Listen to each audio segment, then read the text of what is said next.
Salut à tous, aujourd'hui j'avais envie de vous parler des renforçateurs positifs. De quoi il s'agit? Il s'agit de ce qu'on peut faire pour féliciter un comportement quand un enfant se comporte bien. Et là, certains d'entre vous ont déjà eu en tête l'idée de la récompense et de la punition et se sont déjà interpellés sur le sujet peut-être. Vous savez que je fais partie des gens qui pensent que c'est pas forcément un système d'éducation adéquat parce que quand on est toujours avec cette histoire de carotte ou de bâton, et bien finalement l'enfant pense même plus à l'action en elle-même mais juste à ce qui va se passer après, ce qui va en découler.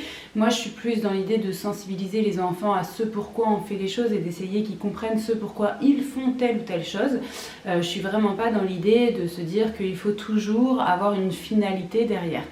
Ceci dit, j'ai lu sur UpToys il n'y a pas très longtemps, alors peut-être que l'article est vieux, mais moi je l'ai consulté il n'y a pas très longtemps, un article par rapport à ces renforçateurs positifs, et en fait c'était particulièrement recommandé sur les enfants avec des troubles du spectre autistique. Je me suis posé la question pourquoi sur ces enfants-là et pas sur les nôtres, qui sont sans difficulté de handicap.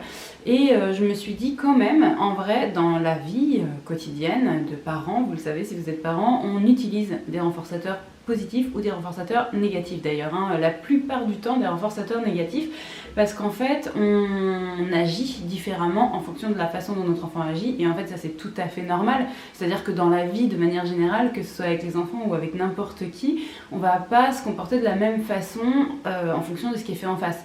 Avec quelqu'un qu'on n'apprécie pas, on va pas se comporter pareil qu'avec quelqu'un qu'on apprécie, et quelqu'un qu'on apprécie, on va peut-être pas l'apprécier tout le temps. Il y a peut-être des jours où on va être un petit peu moins sympathique, un petit peu moins agréable, un petit peu plus sur la retenue, ça dépend de ce qui s'est passé. D'ailleurs, à ce sujet, je vous rappelle que sur le site de Bougribouillon, parce que c'est très important pour comprendre ce qui se passe dans notre comportement, de savoir déjà ce qui se passe en soi, et chez les enfants d'identifier, de les aider à connaître les différentes émotions qui existent.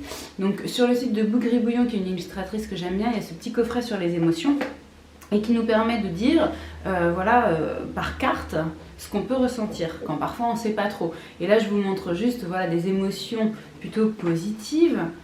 Celle-ci c'est serein, j'avais peur d'avoir confondu avec une autre, heureux ou joyeux. Forcément on ne va pas se comporter de la même façon si on est plutôt dans cette dynamique que si on est dans de la déception, si on est comme ça, ou si on est surpris, ou si on est triste, ou si on est énervé, ou inquiète, je vous en passe, il y en a pas mal, en colère, blessé, déprimé, dégoûté, il y en a plein, mais moi ce que je voulais vous dire, c'est que déjà identifier soi-même l'état dans lequel on est, et donc ce pourquoi on n'agira pas de la même façon, aider son enfant à identifier ça c'est plutôt des bonnes choses, des choses constructives. Le rapport avec la vidéo d'aujourd'hui, c'est que du coup, effectivement, la façon, l'émotion dans laquelle on est va influer sur la façon dont on va se comporter, et que c'est tout à fait cohérent de ne pas avoir un comportement complètement constant tout le temps.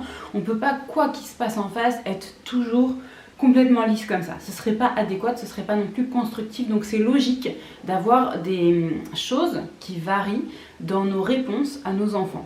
Alors après, par contre, c'est vrai qu'on est souvent plutôt dans des renforçateurs négatifs de comportement, c'est-à-dire qu'on se comporte globalement bien comme ça de nature, et puis quand l'enfant fait un truc qui nous plaît pas, on se renfrogne, du coup finalement on avait prévu de faire un jeu ensemble, on ne va pas le faire, on a plutôt tendance à supprimer des choses. Ça c'est un renforçateur négatif. Un renforçateur positif, ça va être quelque chose se passe plutôt bien, et bien je vais surajouter du positif là-dessus parce que j'ai envie vraiment de te féliciter de ça. Donc par exemple, je vais vous donner un exemple que je cautionne pas, mais par exemple un renforçateur positif ça va être tu t'es très bien comporté aujourd'hui, je te donne un bonbon.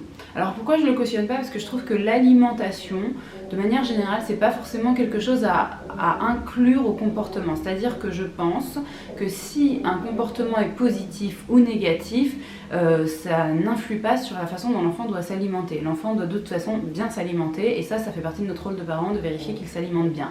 Alors après c'est vrai que en dehors de son côté santé, tout ça, l'alimentation a aussi parfois un côté plaisir, et qu'on peut peut-être être plus ou moins enclin à ce que d'accord, ok, tu prends un chocolat dans ma boîte, c'était pas les tiens, c'était les miens, mais ça me fait plaisir de partager avec toi, ou ça me fait pas plaisir de partager avec toi en fonction de l'état d'esprit dans lequel on est. Ça peut peut-être être mis en balance. Donc comment on le prône? Éventuellement un petit peu avec le sommeil. ça peut agir si par exemple, au lieu d'aller se coucher, un soir où le lendemain il n'y a pas école, ce qui est très souvent en ce moment, vous pouvez lui dire, écoute, on a passé une très bonne journée, ça me fait très plaisir d'être avec toi, on va décaler un peu parce que là j'ai envie qu'on termine ce qu'on est en train de faire, et comme ça se passe très bien, on va terminer, tu vas te coucher un peu plus tard. Ça c'est vraiment un renforçateur positif qui est cohérent, c'est un renforçateur positif qui valide un comportement, une émotion, voilà, qui est en adéquation. On aime quelque chose, on le continue, tant pis pour les règles normalement préalablement établies, et donc ça peut faire que oui, parfois on n'est pas trop rigide. Mais c'est bien aussi. Et puis les renforçateurs positifs que je trouve vraiment les plus appropriés, c'est ceux qui n'influent pas sur les rythmes des enfants ou la santé des enfants, mais vraiment qui sont plus dans le lien. S'investir en relation avec son enfant quand on est dans quelque chose d'agréable parce que notre enfant est agréable avec nous, ça peut vraiment être un renforçateur positif et un cercle très vertueux. Mettons, votre enfant est agréable, tout s'est bien passé, vous a laissé faire votre rangement, votre vaisselle, passer votre coup de fil, peu importe, et vous vous dites « oh c'était super », vous pouvez juste lui dire « j'ai beaucoup apprécié ». Ça, c'est un renforçateur positif très basique. Mais vous pouvez aussi faire quelque chose, lui faire un câlin. Ça ne veut pas dire que les câlins, c'est uniquement que quand il se passe des choses bien. On les aime de toute façon. Mais on peut en rajouter. C'est quelque chose qui se rajoute.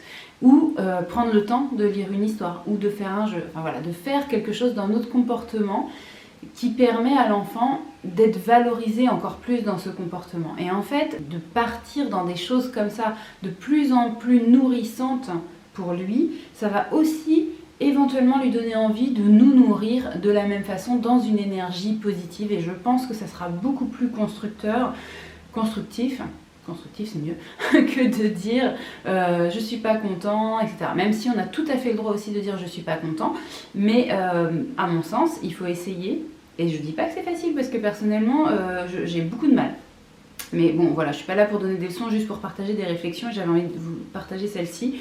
Je pense que si on est dans quelque chose de beaucoup plus alimentant une énergie positive, on va nourrir un cercle vertueux beaucoup plus facile que si on est à plutôt nourrir le négatif, rajouter sur le négatif et dire et puis ce qui s'est passé si, bah tant pis on fera pas ça, etc. Dès qu'on arrive à changer un petit peu le fonctionnement, on le sait, hein, au bout d'un certain temps, ça devient notre nouvelle façon de fonctionner et on n'a plus besoin d'y réfléchir. Donc j'avais envie déjà de le partager avec vous, de savoir ce que vous en pensez. Est-ce que c'est quelque chose que vous pratiquez facilement à la maison? Est-ce que vous êtes plutôt à valoriser les choses positives et à un petit peu, laisser de côté les choses négatives? Voilà, il y a des gens qui sont vraiment très très à l'aise pour faire ça, vraiment dire bon bah ok, ça s'est pas bien passé, tant pis, je passe à autre chose. Ou alors est-ce que vous focalisez sur ce qui ne va pas et que vous en rajoutez des caisses? C'est un petit peu des fois mon comportement, je ne m'en vante pas, je n'aime pas ça. Mais voilà, dites-moi ce qu'il en est chez vous. N'hésitez pas à me laisser un petit pouce si la vidéo stimule votre réflexion, c'est le but de la chaîne. Et moi je vous retrouve la semaine prochaine dans une prochaine vidéo.